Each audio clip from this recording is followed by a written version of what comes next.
Don't you want the story twice? Have no fear, the studio say remakes so. I am also recording. Hello. Hooray! We got right into it. Let's go. The benefits of being 2 drinks in when you're recording a podcast. Shush. The people aren't allowed to know that. Welcome to Once More with Feeling, a podcast about great original movies and their often not so great remake. Bonus season 1.5. Once More Upon a Time and a Half. Mm-hmm. Today. No, wait. I'm Gus Schiff. Do you remember the title of season 2? Yeah, it's the season 2. We just recorded the first episode last night. I think we decided on Once More trapped in a closet covered in blood, holding a scary knife as the dying screams of your friends emanate down the hallway in the haunted mansion.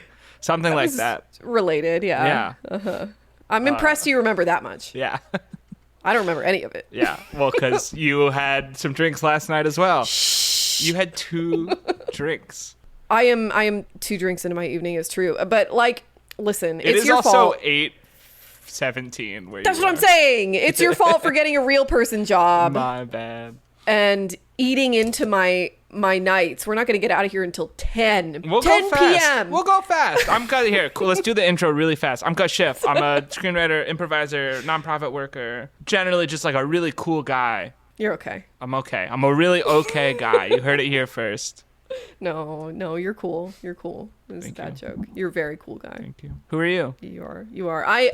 I'm Mariana. I'm a YouTube film critic and media scholar, and today we're talking about Herbie. You know what would be a really good name for your YouTube channel? Would be because you do criticism and because you drink. You should be the critical drinker. I just thought of that. Talk about a guy who just coasted an entire career based off one good pun.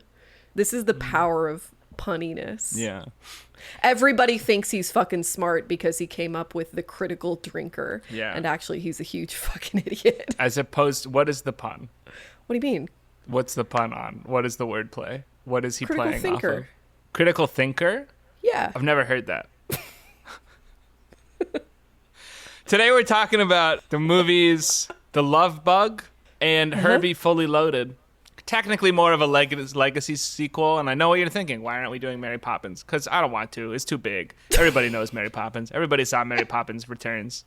Doesn't make sense. We don't need to talk about it. What is there to talk about? Oh, it's not as good. Whatever. I didn't see Mary Poppins Returns. Oh, okay. Well, now we have to do it. I think we might have to do it. I mean, we're already overworking ourselves. You know, what's another Patreon. What's another movie? What's another episode? Patreon. You want to make that a Patreon exclusive? We can do Maybe. that. Why not? Okay. And we're talking about it. Do we just talk about it? I forget. This is the problem. The sober one. This is the problem with being an improviser and coming to talking for an hour and a half with an improv background is I'm so used to just going up and seeing just what happens. I don't remember anything unless it's I need to call that back later. One of us has to remember stuff. I need to call that back later. This is not a sustainable system. Unless I need to call that back later because it'll be funny. It just goes right out of my head. Otherwise, I would just crumble under self-scrutiny. So The Love Bug, which is the first movie that spawned the Herbie franchise, was released technically in 1968. Christmas had a limited release, but I don't like limited releases, so I'm going off the wide release, which was in March of 1969. So here's what happened. Why don't you like limited releases? I'm so curious. No, just as a sort of release date. You know, you'll see oh, this movie that I just heard of came out 2 years ago, and I'm like, what? It did? You look it up. It was released in 2 theaters in Austin, Texas. Right. And then it found a distributor, and then it was released a year and a half later. It had its premiere. And then 5 years later, it actually came out. And right, and that's crap. So I'm going off the wide release. Anyway, 1969, number 1, sex number. Number 2, Apollo 11 happened, baby. USA wins the space race. USA. USSR loses the space race. USA. Dan, can you put the sound of F-15s flying by a football stadium? Maybe Like, an eagle.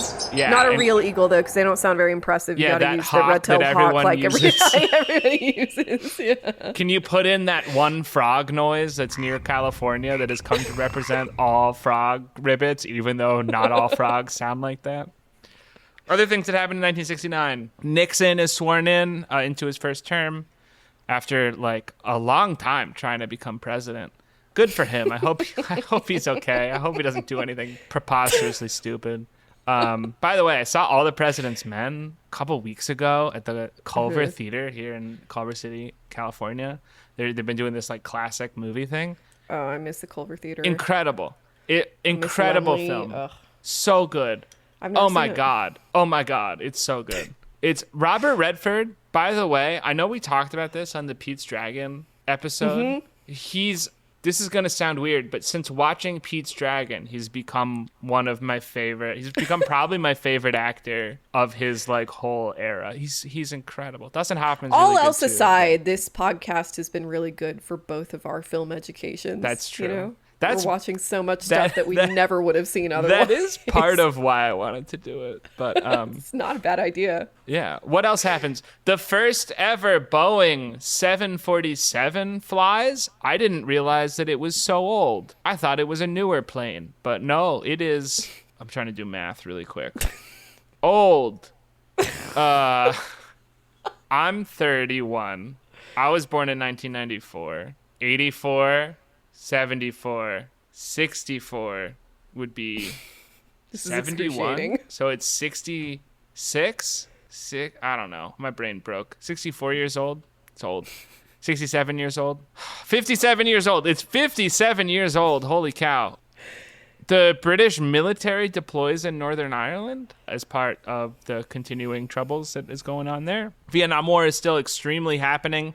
I read something about like they instituted the draft this year, or like they did a new version of the draft where they like picked a birthday out of like the 366 possible birthdays, and so like every man who was born on that day, September 14th, in between whatever years, just like had to go into the military, which is very Hunger Games. It is very Hunger Games. I wonder, I wonder how that changed, if it changed any of the demographics of the country for the next, like, Yeah. you know what I mean? Like, Well, if I there's don't think so, because it was just the one.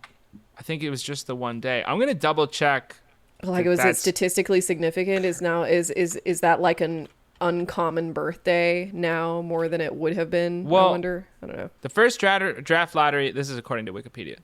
December 1st, the first draft lottery in the U.S. since World War II is held. September 14th is the first of the days of the year selected, meaning that anyone born on September 14th in the years from 1944 to 1951 would be the first to be summoned. On January 4th, so a little over a month later, the New York Times runs a long article called "Statisticians Charge Draft Lottery Was Not Random." So I don't know what that means. I don't know what a draft And lottery we will is. not be investigating.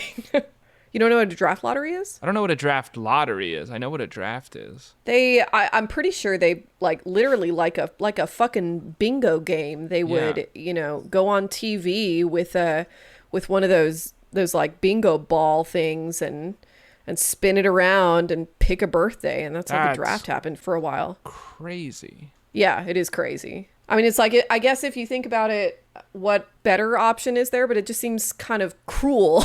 Here's a very brief explanation.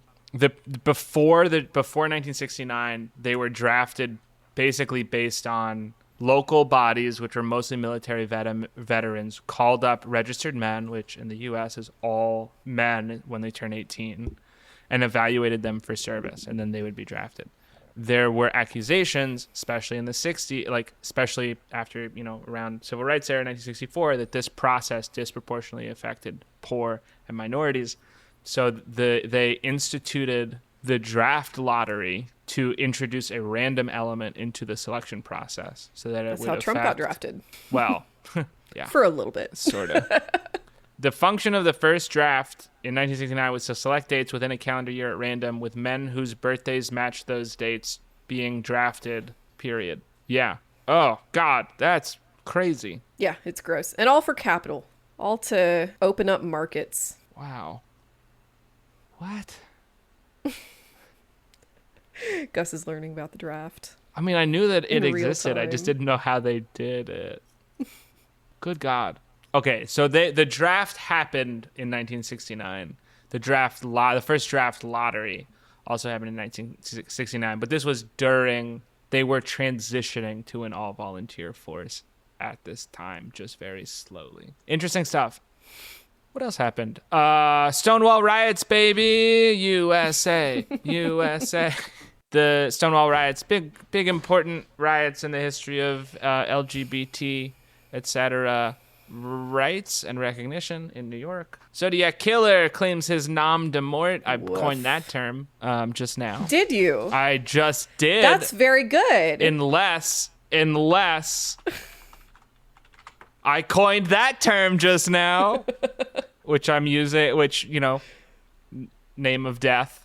I don't have to explain it. It's not perfect, but it works. It's perfect. Yes. It's perfect. Okay. If a writer's name is name of the pen, then a murderer's nickname can be name of death. That's Shouldn't fine. it be name of the kill? Yeah, but I don't know the word. I didn't remember the word for kill when I wrote it down. I don't either. And this is clearly a phrase that's geared toward Americans who Anyway, nom de don't know mort. any other languages. So Nom de mort.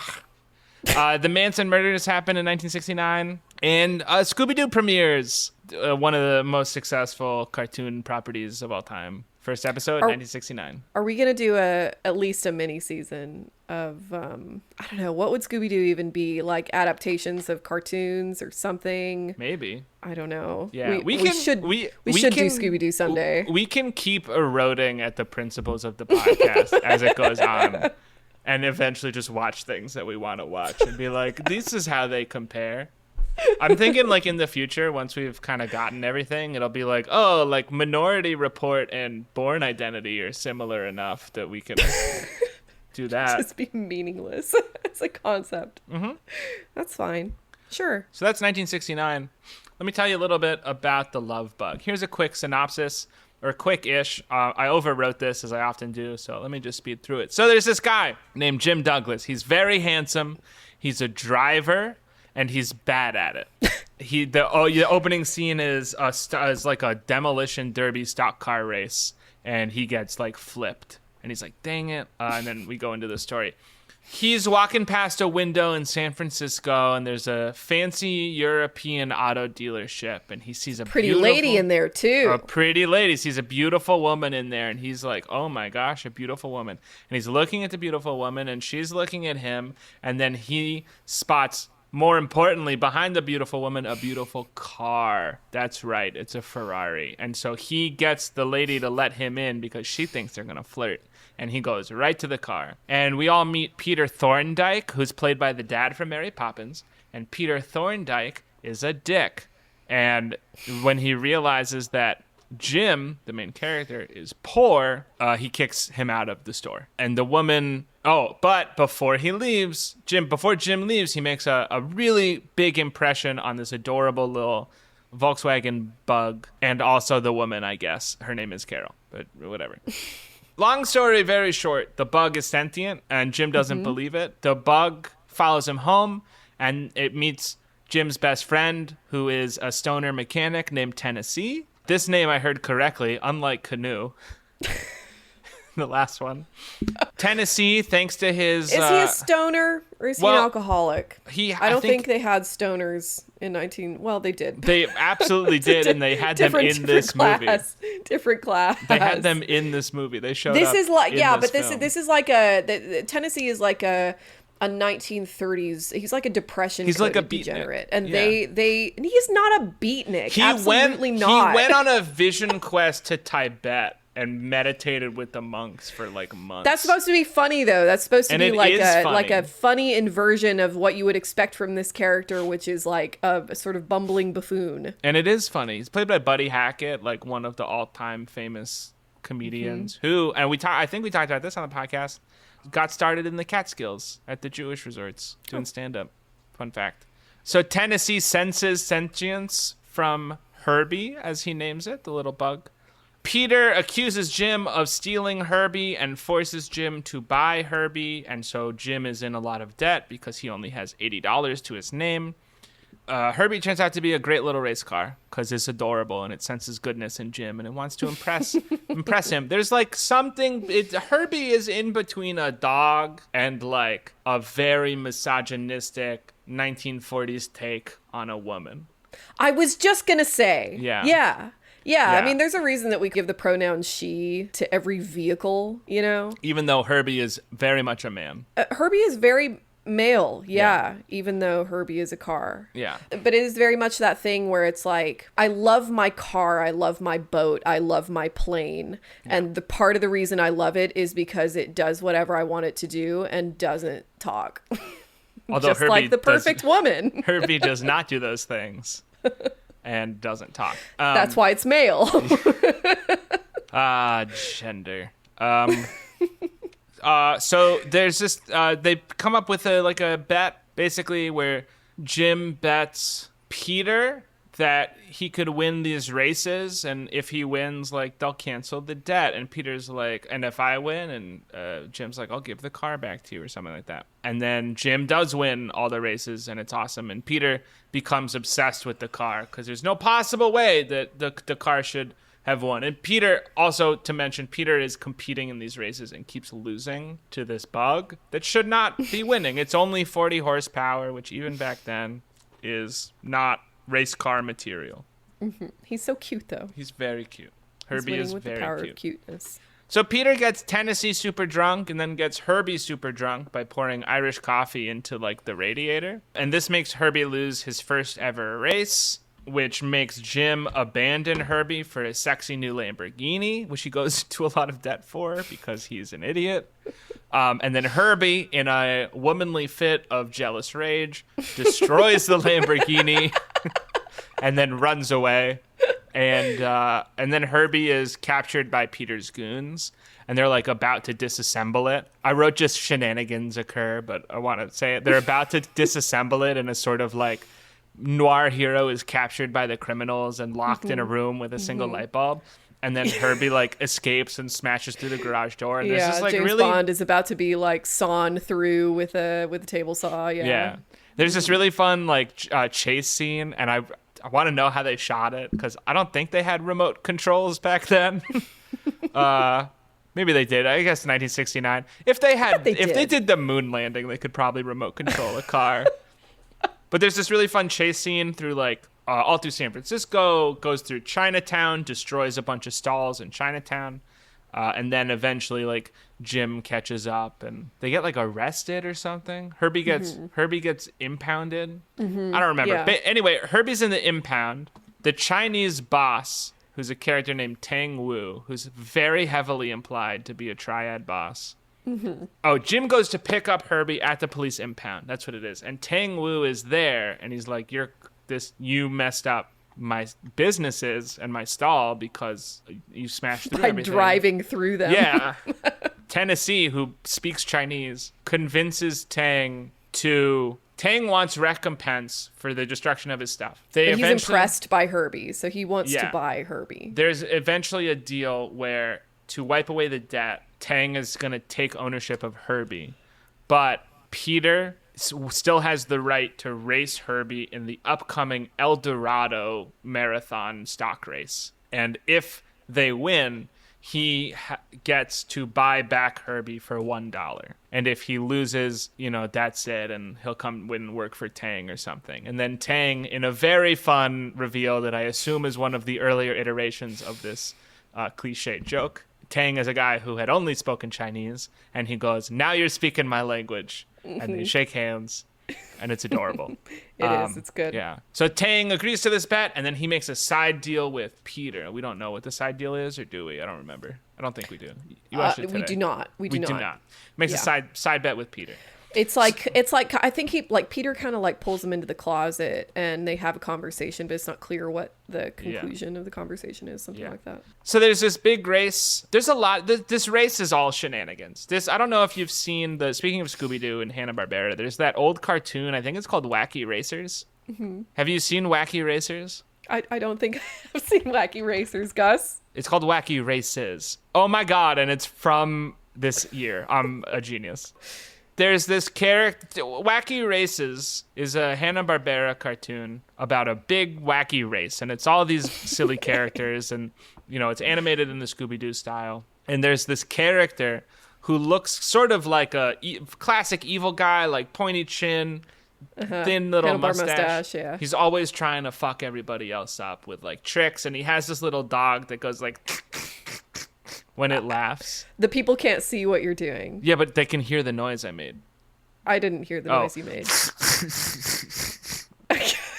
With the mouth. Yeah. The gate on your mic did not pick that up, but I trust that. I'm sure that it did. Audition did. Yeah, it did. It did. I Okay, checked. I heard that, yeah. Okay. And I'm probably doing it wrong, but you know what I'm talking about. And he's always doing some shit. He's like changing the signs around. He's doing oil slicks. He's knocking down trees. And basically Peter does all of that. Does everything. Behaves like, what is this character's name? I mean, Dick what is Dastardly. what is a race in the late 60s if not an opportunity for hijinks, if not an opportunity for slapstick humor? Exactly. We're putting stuff in the road. Yeah. We're putting stuff in the engine that's not supposed to be there. Yeah. And despite literally splitting in half, Herbie and Jim and Tennessee and Carol ultimately win the race. They come in Herbie and gets in third first and place. third. Yeah. And they win, and it's revealed that the side bet that Tang made is that if he wins, he would like take over Peter's automobile store, and so which there's he like does. there's a sign that says another Tang Wu enterprise, and Jim Startlingly fleshed out role for a Chinese man. Yeah.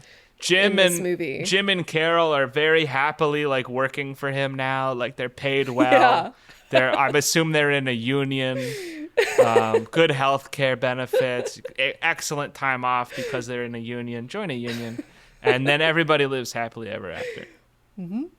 I liked it a lot. It's cute. Yeah. I liked it a lot. Here's some notes. Here's some other notes outside the synopsis. This is the last live-action Disney movie produced, at least in part, by Disney himself before he died in 1966, which is 3 years before this movie came out. You say "aw" now. I remember when we were watching Sleepy Beauty or whatever. Well, yeah, you were like, "Good. I'm glad he's dead." No, Poke him it's long not. enough. No. Don't mistake my awe for like sadness that Walt Disney's dead. That's not.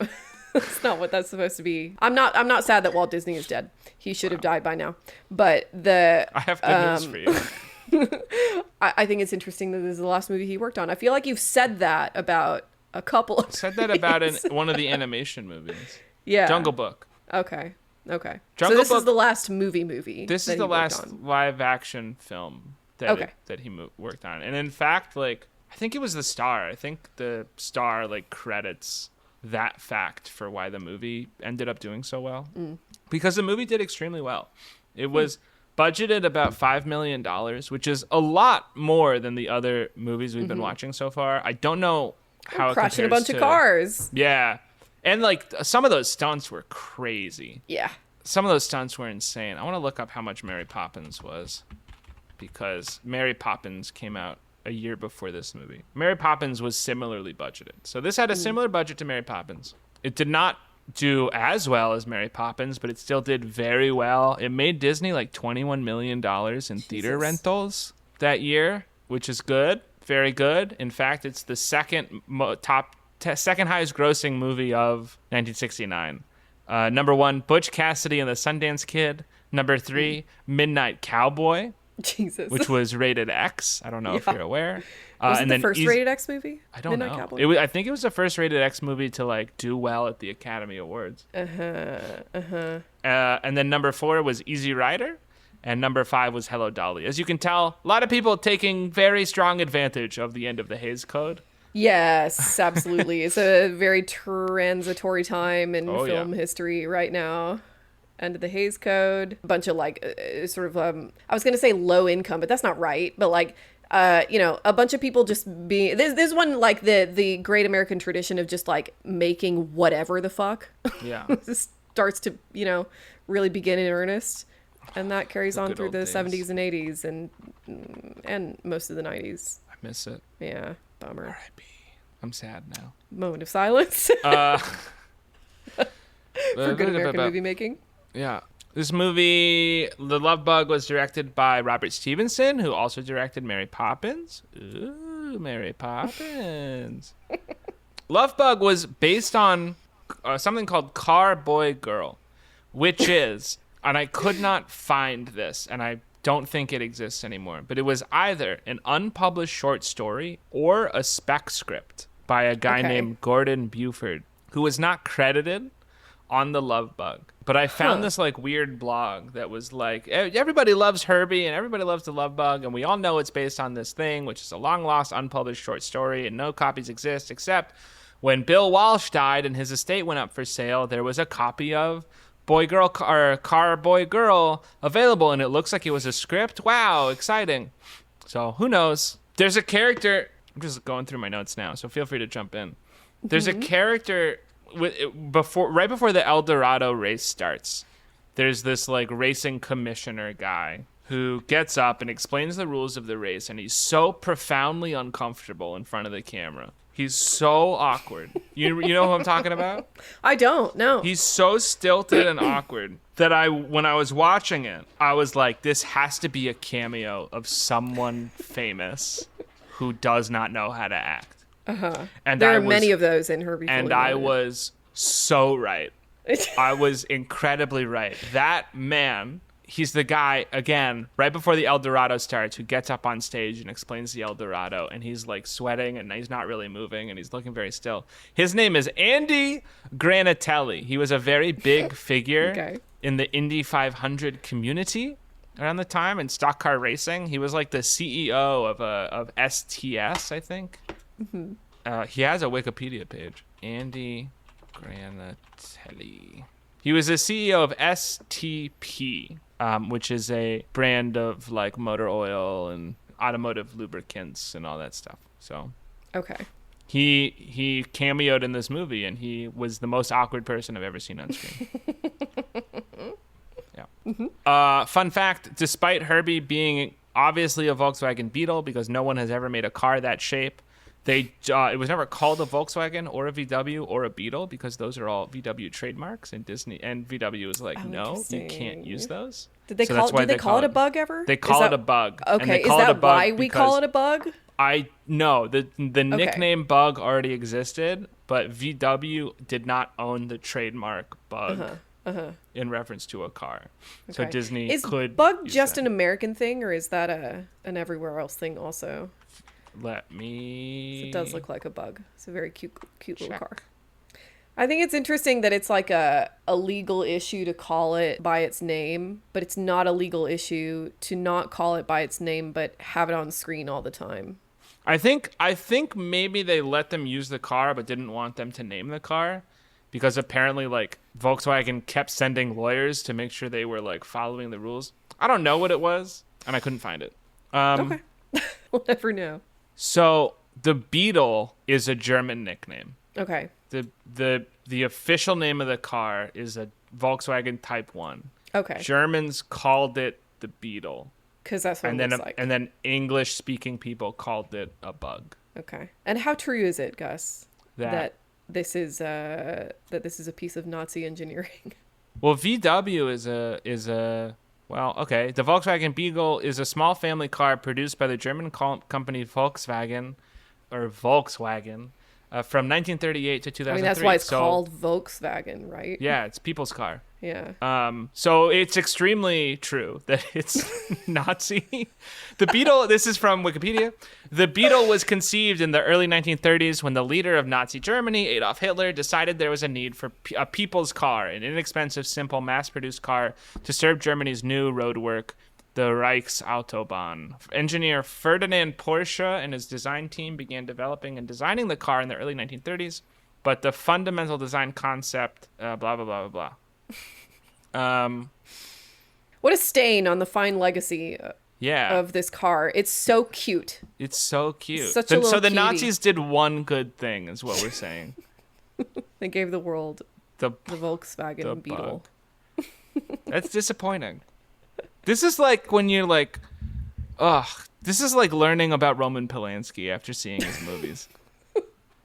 Never meet your heroes. Never learn about your heroes. Don't have heroes. Yeah.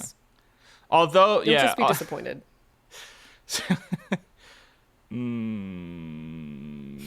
Okay, devastating.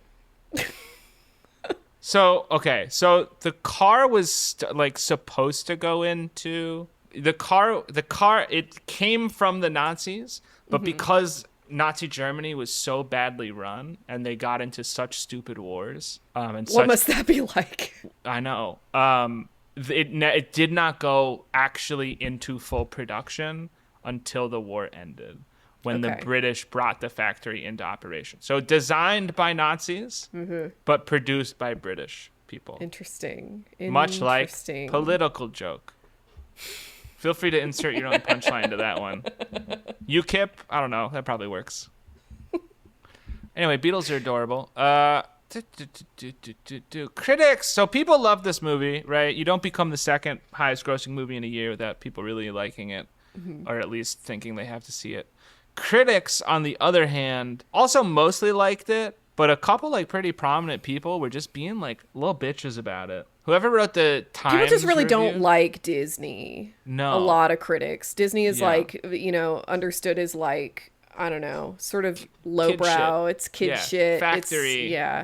It's degrading the cultural mind of America. And I want to say the critics thing, and then I want to make a point relating to the movie. But whoever wrote Time Magazine's review called the actors so meticulously insipid that a car can handily steal the show.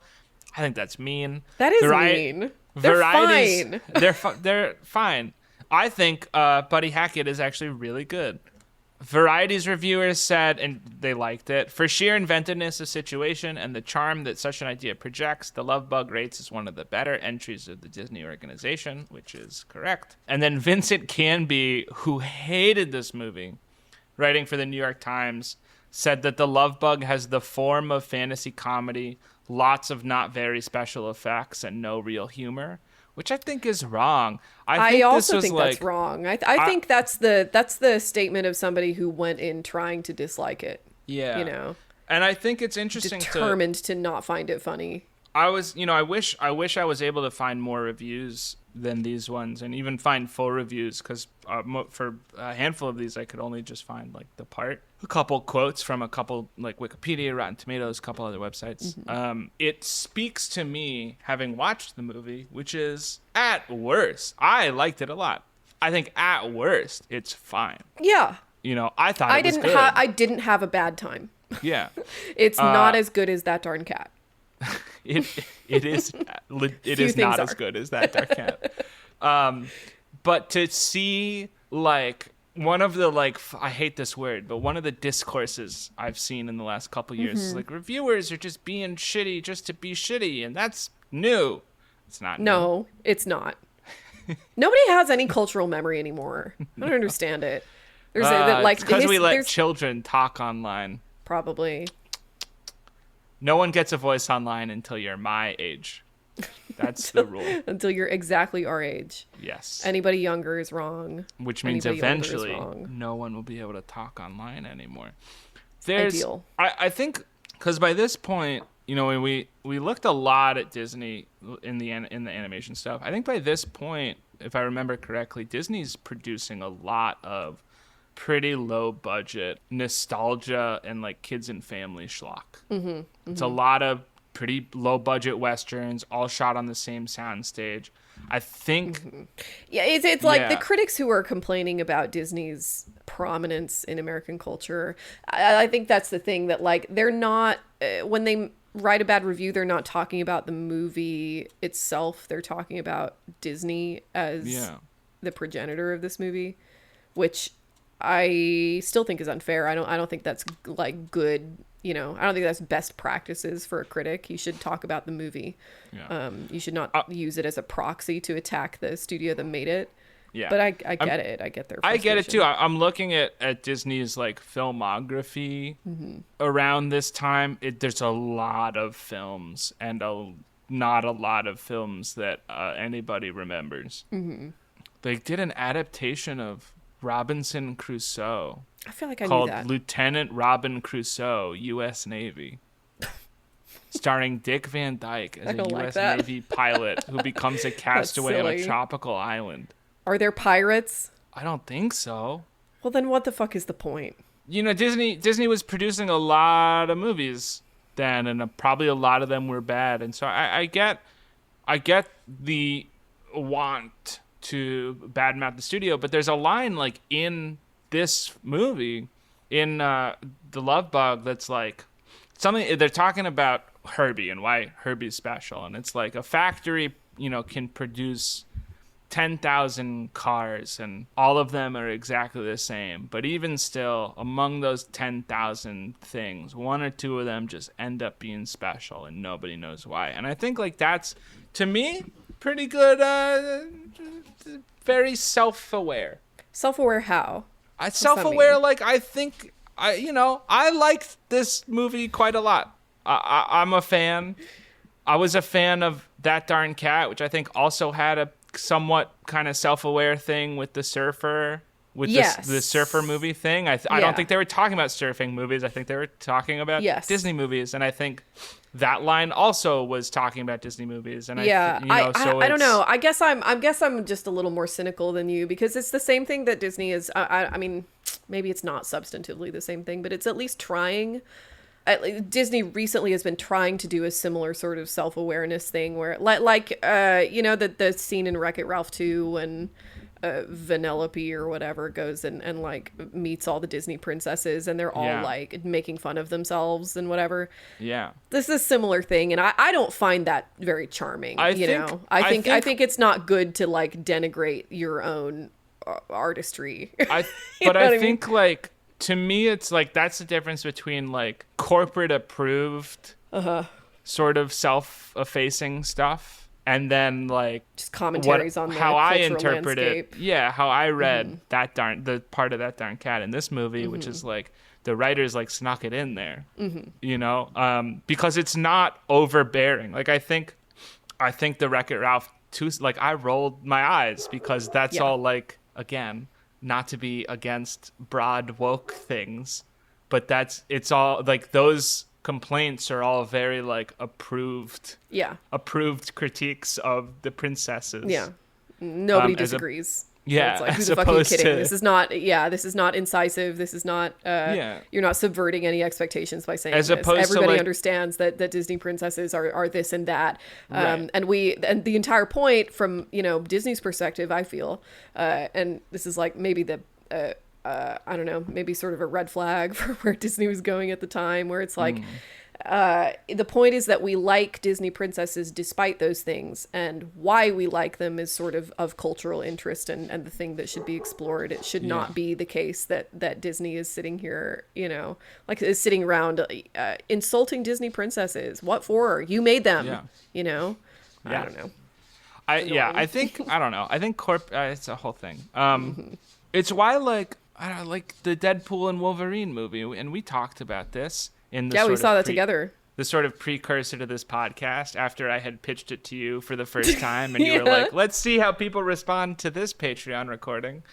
It's a funny movie, but a lot of the bite doesn't hit because we know it was all approved by Bob Iger. Yes. Like if you're making fun, it's like a fucking Netflix roast. It's like if you know that you've gone over the rules ahead of time, who gives a shit? Yeah, I mean, it's like in the case of that movie in particular, it's like Deadpool as a character is so specific and so special that he sort of transcends all this shit.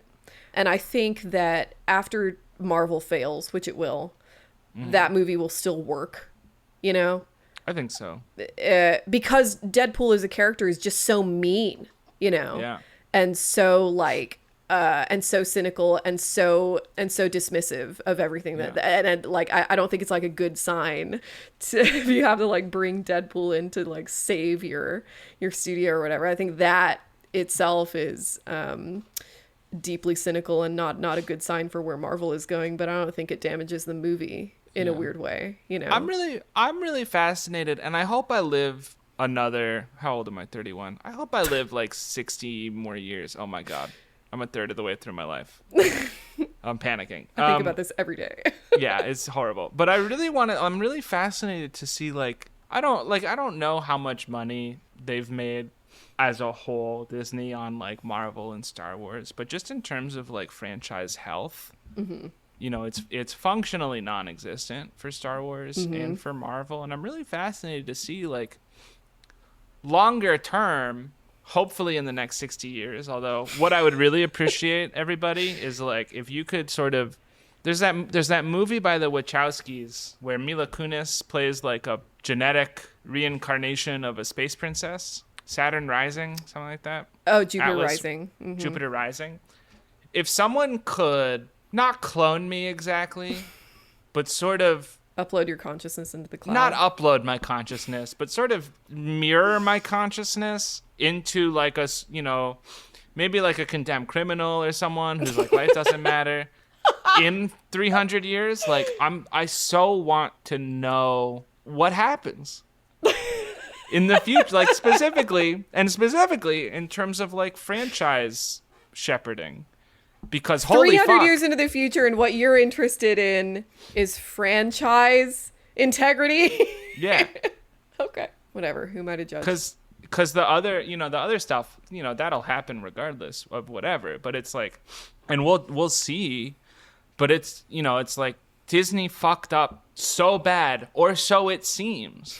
I'm really curious to see what it'll look like in the future. Because to me, healthy franchise environment, I think we've also talked about this a little bit, is like you cannot saturate the market with just random shit from that franchise. You know what? 300 years is so far into the future, and things progress so fast in the modern age, as in like the past several hundred years, that I'd be surprised if we still had franchises. I wouldn't be surprised if we didn't have movies anymore. You know, like if how do we not have movies? We've had theater for 200 for like 4,000 people years. just lose interest. I don't know. It goes out of fashion and people start I don't know. It doesn't make any sense. I don't know. Like, you know, our entire like oil run economy crashes and it's all theater again. I have no idea. Oh, well, then whatever. Know? Then theater. But like there's still like fictional franchises is not like a new thing.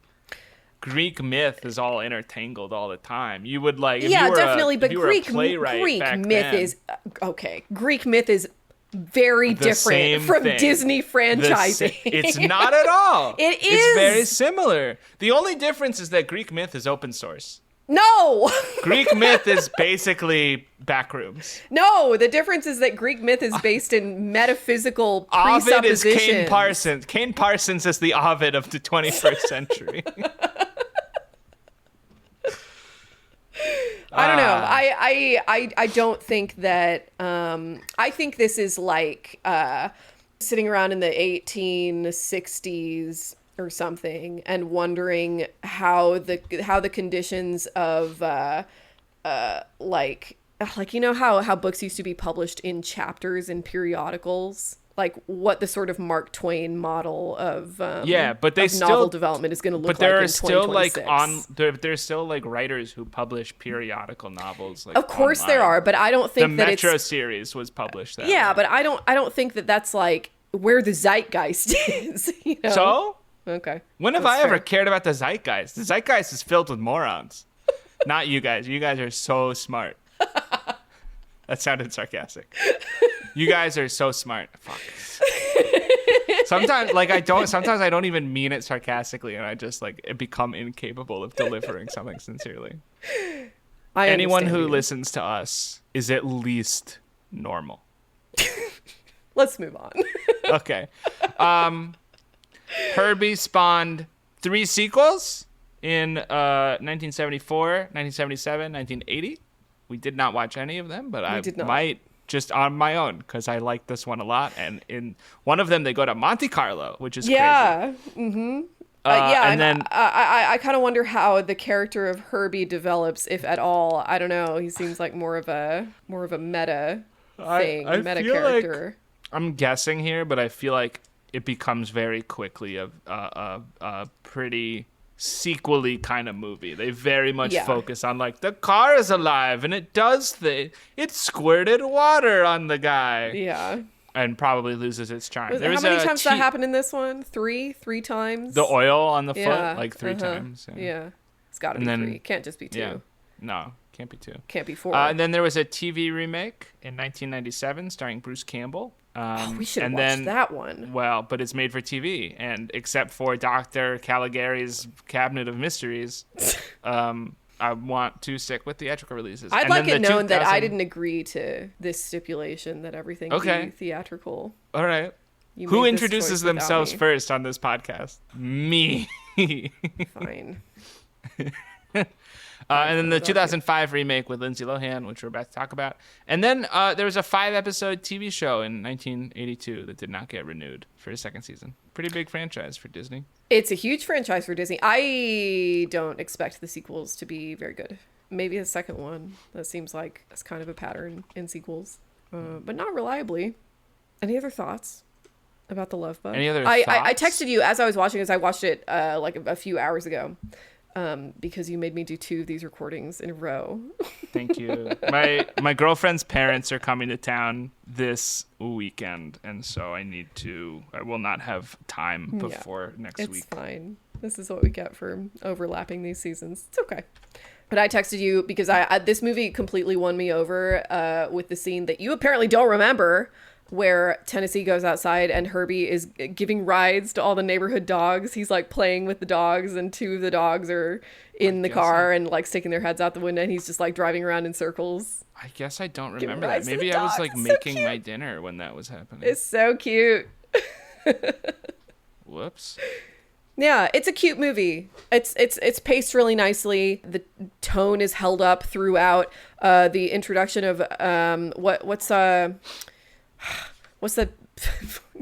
Chinese gangster businessman's name? What's his name? Tang Wu. He's an interesting character. Great. He is. He's acted really well. It's like it actually is like a pretty it's like very much the kind of representation that you get where it's like America accepts all people as long as they're trying to be white, you know. Mm-hmm. And as long as their cultural specificities are charming and non-threatening, and if Chinese men walk around speaking in sort of vague Confucianisms, that's adorable, and we can kind of treat them as a little bit of a fetish. But he can never be the main character. It's that kind of vibe. But he is an interesting character, genuinely, which is kind of cool. So. There's a couple notes. I just looked at my notes. A couple things I want to talk about a little bit before we move on. Number one, there's a screed, a soapbox moment, whatever you want to call it. The mechanic Tennessee talks about, where he's like, you know, humans have tried for so long to get our work offloaded by machines. Like, who's to say that machines aren't going to take over? And I was like, oh my God. Holy fuck. It's about AI. That was crazy. There's a scene, I also forgot this part, when Herbie feels abandoned by Jim, where it goes to the Golden Gate Bridge and tries to jump off. Yeah. Do you remember that? Pretty weird, yeah. Herbie the Volkswagen Beetle tries to commit suicide. That was insane. There was a pretty funny weed joke I want to bring attention to, where the 2 cops, like there's two cops, I think, approach when Jim rescues Herbie from jumping off the bridge, and they drive away, and one of the cops is like, I think that bug, was acting on its own, and the other guy's like, you've been up on that Haight-Ashbury beat too long. Haight-Ashbury, part of San Francisco that for a very long time is just very heavy weed smoking presence. So that was a clever joke. Those are my notes. Yeah, it's cute. It's a good movie. Yeah. Not bad at all. No. Mm-hmm. This episode of Once More with Feeling is brought to you by, as always, so far, our wonderful patrons, although we are willing to sell out, so contact us. Wonderful patrons who pay us a little money because we bring light into their life, because we have extra episodes on our little for we people do who pay us. a couple of I think a couple of our best episodes are Patreon couple exclusive. Of our definitely we really loosen up, and a couple of our definitely our most existential episodes. For sure. And I'm just going to pick someone randomly to say thank you to. Today, it's Bruce. Thanks, Bruce. Thanks, You're Bruce. Great. Bruce. Bruce. You know, it's not great.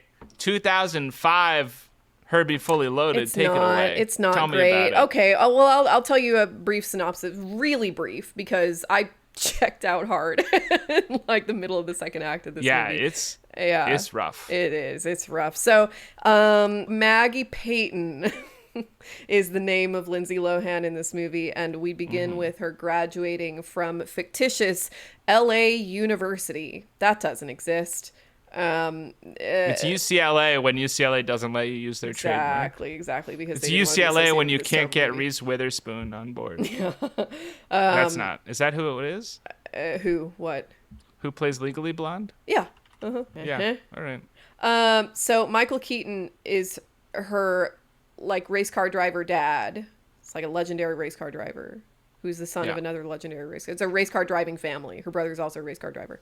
And her dad buys her like a beater car for graduation. She ends up with Herbie, who has been taken to impoundment after a long and storied career, but apparently no appreciation at all. He just gets sent to the junkyard and threatened with what do they do? When they compact the car? Yeah, but isn't there a name for that? Crusher. Okay. Compacting. Whatever. So she ends up with Herbie. Another race car driver named Trip Murphy appears, who's played by Matt Dillon. And he's the bad guy. He replaces the guy from the original in his like unreasonable hatred of this car and its driver. For a while during this movie, Maggie is like disguised as some like mystery driver named Max, which is weak. It doesn't go anywhere. And there are like a lot of really funny scenes where like the idea that nobody knows who this is, when you can clearly see her face. Through the helmet. It is a see-through helmet. It's ridiculous.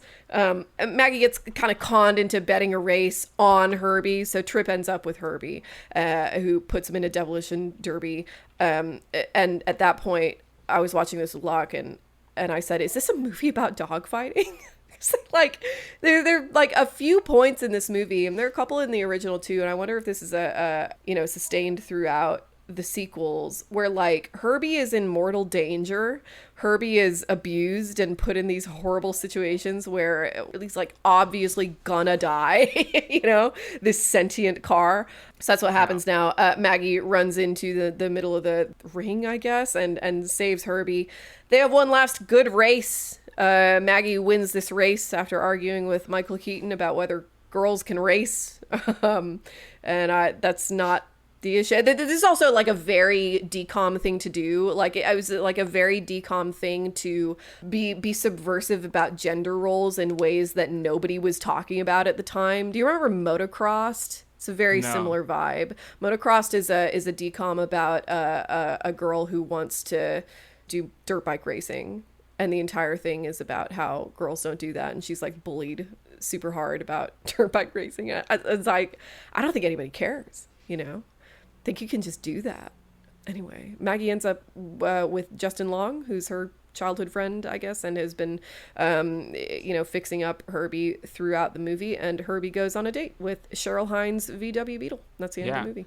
One of the things that I thought was stupid, plot-wise, was when they're doing this last... Number one, the races in this film were so much more boring than the races in the first movie. In the first movie, they don't embrace the wackiness enough. You had driving through San Francisco. You had like mud races where they go flying off, off of a hill in like the sequoias. Yeah, you have, like forest races. They go to Here Tijuana and do a Mexico race, and that's cute. In Herbie Fully Loaded, it's like a drag race in a desert, in a straight line, and then NASCAR. Yeah. And they just went in a circle for 500 miles. Yeah. And there are a bunch of like cameos by race car drivers. Great. Yeah. Who gives a shit? You know, I've I I think that was like a pretty central thing for the marketing campaign of this movie, was all this like NASCAR association, which is, Was it really? yeah, which is probably a good decision, you know? I mean, like, this is 2005. We already talked about 2005 in a really recent episode. I don't remember which, but I know we did. So I won't go over that year. But, like, this is a great year for a movie like for Herbie Fully Loaded to come out, because we're pre-streaming. Everybody's still going to movies, you know? People still don't have shit to do on weekends, and you got to do something with your kids on the weekend. This is a perfect kid movie. You know, kids through 12 or so will go see this movie. And that's why it made $144 million on a $50 million budget and was really successful. That's a lot of money. I know, it is a lot of money.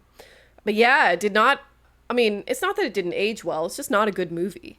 It's pretty weird to see Cheryl Hines in this movie. Pretty strange to see Matt Dillon in this movie. Last thing I saw him in was The House That Jack Built, which is different. Super different. I thought it was really weird seeing Justin Long playing like a teenish heartthrob. Oh, and they have terrible chemistry. So bad. Awful. Oh no. Really, really bad. And I don't know whose responsibility that is.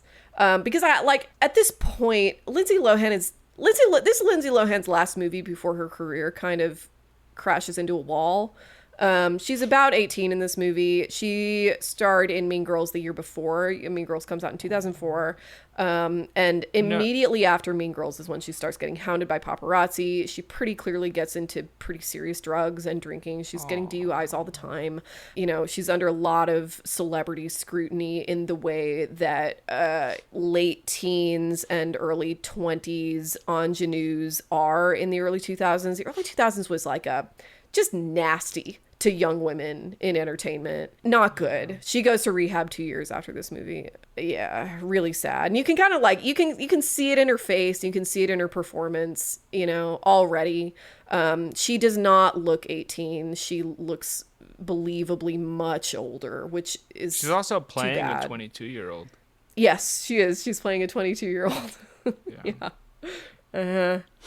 I liked that they brought back the theme song. I think that's cute. Herbie has a little theme song, but then they kind of fuck that up a little by having just the Remember how we complained about all the needle drops in Cruella? One of our few Patreon exclusive episodes that's so good. It's a good episode. Yeah. About Cruella. Cruella has just the most like predictable pat needle drops imaginable, you know, London Calling, one way or another, because they got to London, because it's a London one way movie. or another because someone's trying to get exactly her. And they do a similar thing here where it's Born to Be Wild, early 80s car music or something. It's not clear what the vibe is. None of these songs have anything to do with what's happening on screen, or they have like the most literal thing to do with what's happening on screen. And it's like they spent just every single dollar they possibly could on getting the rights to this music. And I mean, you know what? They had $144 million return on $50 million. So whatever. Good for them. Okay, so whatever. Yeah. I didn't like it. I didn't like it either. I thought it. What did critics think? Did you write that down? Critics that were like mixed to bad. Nobody loved it. You know, nobody thought that this was like a great follow up to what is by now a pretty beloved Disney classic. Like, you know, critics at least, you know, people who are like in their 30s and 40s in 2005 know what Herbie is. I didn't. I was 12 in 2005. I didn't know what Herbie was, you know, and I also didn't see this movie when it came out. So like it's very much this sort of like 20-year cycle, 40-year cycle, like as generations turn over, that's a pretty good time to do a remake or to do an update, a soft reboot, whatever, introduce the idea of this franchise to a new generation, which it did pretty successfully, I think. But this is the last Herbie movie. I don't think they. Yeah. Do you think that they didn't do a sequel because it wasn't successful enough, or because Lindsay Lohan had the thing that happened happen?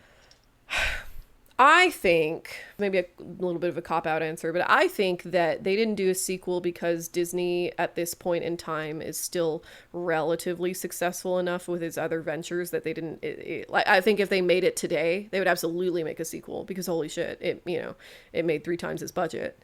And that's the only metric that counts for Disney now. But in 2005, I don't think so. I think there was still a little bit of artistic integrity and some idea that we should be making new things. We shouldn't just be churning out sequels over and over and over again. So that's why I think there wasn't a sequel. The writing team, who's half credited with the script and credited with most of the story, who are Thomas Lennon and Robert Ben Garant. Thomas Lennon, of course, being like the main guy from Reno 911, a really, really excellent comedic actor and generally a pretty solid writer. I was just looking at the Wikipedia page for Herbie.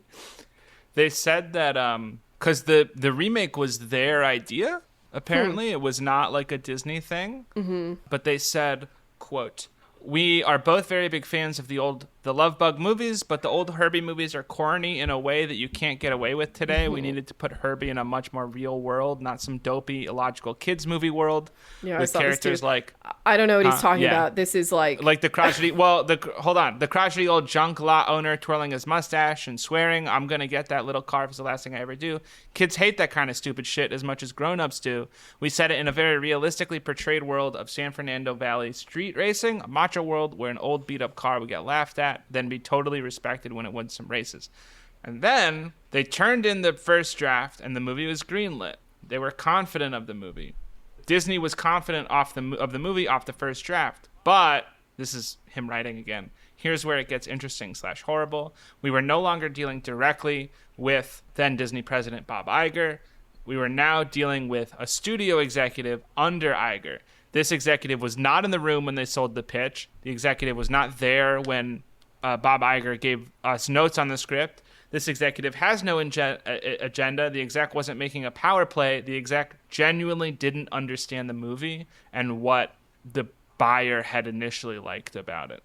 I think what happened is like, because you don't like, there are 2 writing teams credited on this movie. It's Thomas Lennon and Robert Ben Garant as a writing team, and it's Alfred Goh and Miles Millar as a writing team. Miles Millar he wrote for example, Mummy Tomb of the Dragon Emperor. Yikes. Lethal Weapon 4, Shanghai Noon and Shanghai Nights, which I actually really like. He wrote, and then he's one of the creators of Wednesday. So, well, that's a success. Well, but have you seen it? What, Wednesday? Yeah. Yeah. I don't like Wednesday. Why not? I don't think it. I think they just were like bullshit generic teen YA, but also Addams Family kind of. What else did it need to be? It's Addams Family. More Addams Family, less of the first thing. They were like, oh, it's Addams Family, but now Wednesday is going to try to stop a murder. How does that make any sense? I think it works fine. It's like a teen drama murder mystery. It's cute. That's exactly what a story about Wednesday Addams should be. It's not a story about the Addams Family. It's a story about Wednesday Addams. Anyway, I think if I'm reading what Robert Gus Garant and Thomas Lennon, this is really important. Yeah, we don't have the Addams Family on our list. It's not a horror movie. What is it? A comedy. You think? Yeah.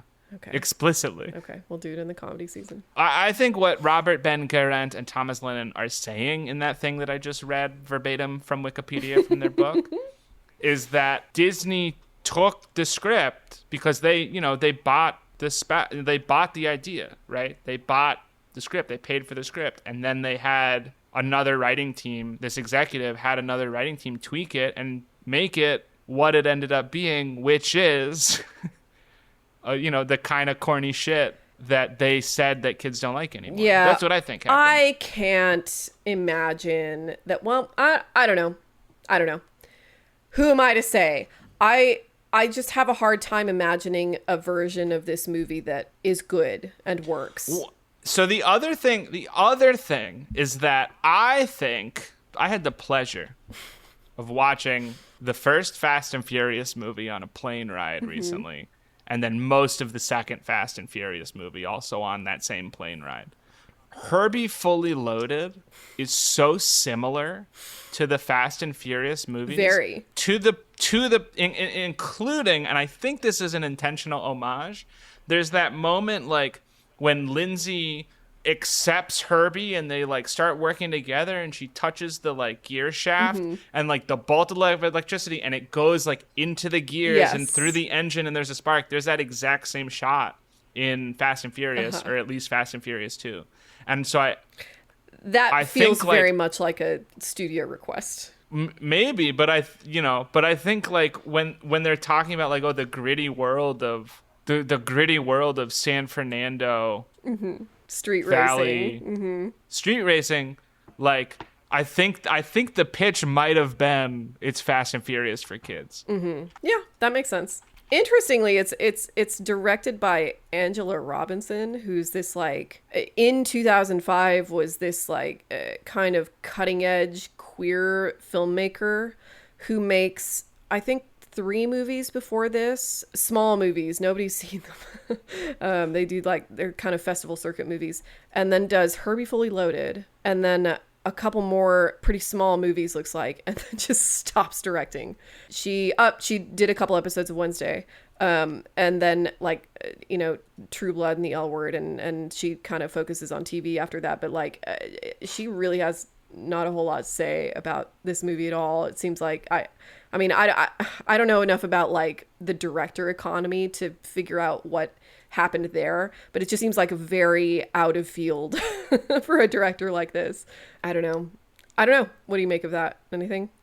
I mean, there's the general sort of broad thing for any successful Hollywood creative or anything period, which is like you do some projects for yourself, right? And you do some projects to get paid. Yeah, and but I just don't like, it doesn't really seem like she did anything for herself after this. I don't know. It's possible that she couldn't like get people to do things for herself, or she didn't want to. Like, it's not, that's the general rule of thumb. But it's like, maybe she just like, she got paid well enough off of Herbie that she was like, okay, great, I did it. Or maybe she like, it looks like she was very heavily involved in the L Word, which she was working on. She produced a handful of True Blood. She produced a lot of True Blood, produced at least part of How to Get Away with Murder. Like, maybe she just wanted to do those things. That's okay. Not everybody has to do it's like true. art. I wonder what does it say about me that my assumption is that, she wants to, what did successful directors even do after 2005? Direct Marvel movies. Oh yeah, she like, even her first like film was just a short film. And then Herbie a year later. Yeah, she had like a fairly, I don't know, kind of fairy tale director lead up, to her career. So it's interesting to me that she didn't take that momentum and do a bunch of stuff with it, but whatever. The Wikipedia page for her short film says that it had a budget of $3.5 million, which is not correct. There's no possible way that that's true. I'm so confused.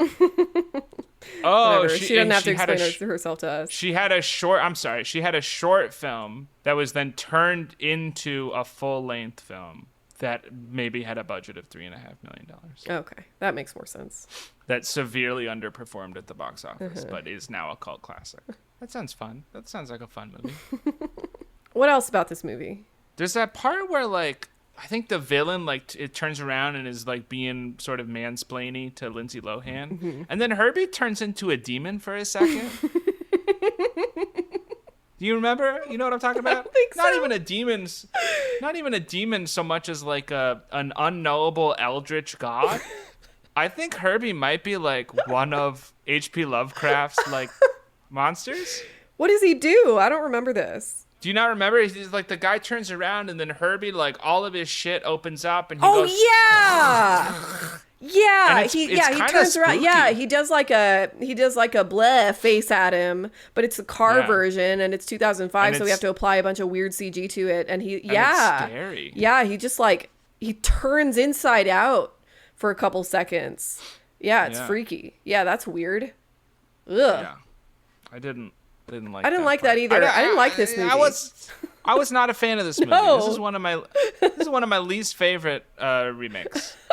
I don't know if it's, well, we'll rank them at the end. Something we didn't do for That Darn Cat. No. So we're gonna have to, rank both of them. Yeah, the entire thing just feels very canned and. You know what this is? There were a lot of movies coming out. And I think you're right about that nowadays. Like, I think these movies still exist. They just go straight to streaming. But it's like you take a bankable star, you take some kind of bullshit plot idea, and you just kind of do it. Yeah. And it's like this one, like Agent Cody Banks. A lot of Frankie Muniz was in a lot of these movies. Like Big Fat Liar was like, in my memory, a good movie. I don't know if it is a good movie, but I remember it being good. But like Big Fat Liar, Agent Cody Banks, Time Stoppers with the watch. Yeah. Just a You bunch of remember that little one? bullshit Like, movies. Yeah, a lot of like not good movies that have a star that kids like and a plot that entertains children. Yeah, it is truly a model And this that is one like of those. man, I don't have kids, so I guess I can't say for sure, but like I want to say that that is a model that just like kind of doesn't really exist right now. Like kids need to be because I think it got Marvel and Star Wars. I think it got subsumed by like PewDiePie. Kind of, yeah. Like, yeah, all the kids Beast. are watching YouTube now, and so it's like there's I think there's like a real sort of wasteland of kids movies now where it's like we have things for very, very young children, like up to maybe 7. And then we have movies for kids like 14 and older. But that actual like childhood where you have sentience, but are like learning how to become an adult or whatever is just not there. That's just all YouTube, which is bad, I think. I prefer movies like Herbie Fully Loaded to that media landscape for sure. Kind of a bummer because this is not a good movie. No, it's not. It's not, but at least it's like, man, I can't believe I'm saying this, but at least it is a movie. At least it's like a craft, that like a bunch of people got together and made a thing, and even if the thing is kind of even if the thing is garbage, who cares? That's part of this whole thing that like I want garbage that's made proper instead of slop. Like slop and garbage are not the same thing. Yeah. I want trash. I don't want slop. Yeah.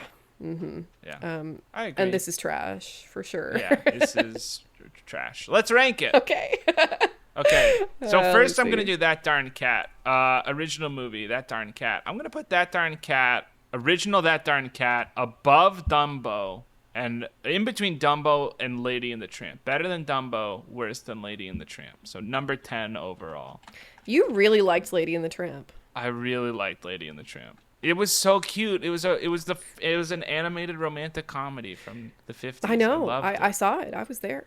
It was so good. Let's see. I think I really liked That Darn Cat. I think it's very, very cute. So I think, where did I put Lady and the Tramp? Around the middle. All right. I think I like it better than Lady and the Tramp. That's fine. It's wrong, but it's fine. And I think I like it. I think I like it better than The Little Mermaid, but worse than Lilo and Stitch. For the remake? Yeah, no, for the original. That Darn Cat Oh. is 1, 2, 3, 4, 5, 6, 7, 8, 9, 10th. The 10th. It's best 10th for original. both of us. Oh, hooray! Twins. And then for remakes, I'm going to put it under Pinocchio and above Peter Pan and Wendy. At 16. That makes sense to me. Yeah. It's gonna be around there for me too. It's definitely worse than the Shaggy Dog. Is it better than? Yeah, it's much worse than the Shaggy Dog. Much worse than the Shaggy Dog. Is it better than Flubber? I don't know. Maybe it might be better than Flubber. You know what? I think I it have is. Flubber above the Shaggy Dog. What? Yeah. Flubber's number 7 and Shaggy Dog is 9. Why? for I remakes. don't like 'Cause Flubber. I liked Flubber more. I like Robin Williams. Robin Williams a is soft great. I spot. just don't think that movie is doing him any favors. I don't know. I have a soft really, spot. I didn't like Flubber at all. I have a soft spot. Okay. I'm gonna put it for the remakes. Aladdin is kind of my benchmark, like between it's sort of my watershed. Things that are better than Aladdin, things that are worse than Aladdin. I think this is worse than Aladdin, That Darn Cat. I think it's also worse than Pete's Dragon. I'm putting it between Pete's Dragon and Flubber, That Darn Cat. Okay. What number? Let's see. 1, 2, 3, 4, 5, 6, 7, 8, 9. Also 10th. Okay, I have mine 6 places below yours Jeez. for That Darn Cat. Okay, and now the Herbie movies. Yeah. Love Bug. Pretty cute. It's worse than That Darn Cat. So I think, is it better or worse than the original Parent Trap? I think it's probably better than the original Parent Trap. I'm putting it between Sleeping Beauty and Parent Trap. The Love Bug. That makes it, let's see, 5, 10, 15th, 16th? 15th or 16th. I'm not counting all that. I put the Love Bug at 12, in between Dumbo and Cinderella. Okay. I like the Love Bug. And then my remake, I put Herbie Fully Loaded at 19, between The Lion King and the rest of Alice in Wonderland, not including the first 15 minutes, which again I reject that is framing. number 2. That's not. I don't care. That's not It's my right. framing. It's not right. It's my list. It's my list. It's not right. What number is it for you? 19. 19. Okay. Herbie Fully Loaded. Is it better or worse than the Shaggy Dog? It's definitely worse than the Shaggy Dog. You think? Yeah. Shaggy Dog's pretty bad, but it does have The remake? Yeah, but it does have Robert Downey Jr. Yeah, but it's weird bad. This is just boring bad. Like the It's weird Shaggy as Dog boring. is insane bad. Yeah, Like how did that happen bad? I think I like it better than the new That Darn Cat. Man, maybe all the live action remakes are just going to be kind of like clustered around the center, which I think is okay. Still much better than a lot of the new Disney remakes, which doesn't seem right. But Herbie Fully Loaded is going to be between Pete's Dragon and That Darn Cat at 10th. All right. All right. We did it. That's our ranking. What next? Well, that's the episode, Just I outro? think. That's the whole episode. You guys, you did it. You listened to a whole episode of this podcast. Thank you so much for joining us in this little season bonus episode for Once More with Feeling, a podcast about great original movies and their often not so great remakes. Next week, you will probably be hearing our Nosferatu episode, where we watch Nosferatu from 1922 and Nosferatu from Roger Eggers. Robert Eggers, who did The Norseman. And who did The Witch? I haven't seen The Witch. Really? Yeah. Oh, you should. I should. It's a good movie. It's not that scary. It's I like. horrific, I like his but it's a style. lot of off-screen. Have type of stuff. I told you my idea for a Robert Eggers movie? I have to get his name right if I ever want to pitch this to him in real life. think so. I don't think he would take it because No, I think he writes I all think his own so, stuff. yeah. But it's like the peasant levy soldier after like a battle. Oh no, in you have. medieval In fact, I Europe. think about this idea all the time because I think it's so Yeah. good, and I think it's Here's listeners of Once More with Feeling. Here's a little elevator pitch for this movie. There's and we're copywriting this devastating- right now. You can't have this. This is copyrighted. I have this outline. Don't steal it. There's Such a good idea. There's a devastating battle, late medieval Europe.